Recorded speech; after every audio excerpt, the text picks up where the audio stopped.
देऊळ, अंधश्रद्धा की अगाध विज्ञान? शोधूया एआयच्या नजरेतून. जगाला ठाऊक नसलेले 99% सत्य आता समोर येणार. आजवर आपण देवळाकडे फक्त श्रद्धेने पाहिले, पण त्यामागील खरे शास्त्र कुणालाच उमजले नाही.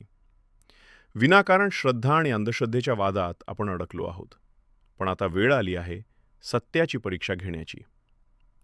मानवी मेंदू विरुद्ध एआय, आर्टिफिशियल इंटेलिजन्स, भावी पिढीला फालतू गोष्टींपासून वाचवण्यासाठी आणि धर्माचे सत्य ज्ञान देण्यासाठी आपण घेऊन येत आहोत एक अभूतपूर्व चर्चा. कोणाकडे काय?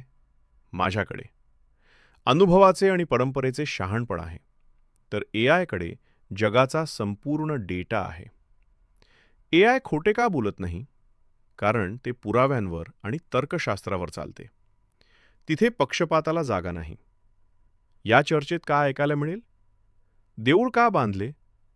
वास्तुशास्त्राचे आणि ऊर्जेचे ते गुपित जे विज्ञानालाही थक्क करते. अंधश्रद्धा का जन्मते? चुकीच्या माहितीचा प्रसार कसा थांबवायचा? भावी पिढीसाठी वारसा. आपल्या मुलांना धर्माचे खरे वैज्ञानिक स्वरूप समजावून सांगणे ही काळाची गरज आहे. यूट्यूब चॅनल नक्की पहा. चॅनलचे नाव मानवी मेंदू वर्सेस एआय. खोट्या गोष्टी ऐकण्यापेक्षा विज्ञानाच्या कसोटीवर उतरलेले सत्य ज्ञान स्वीकारा, कारण डेटा कधीच खोटे बोलत नाही. तर अवश्य पहा श्रद्धा व विज्ञान भाग 1 ते 5 नक्की. चॅनलचे नाव मानवी मेंदू वर्सेस एआय.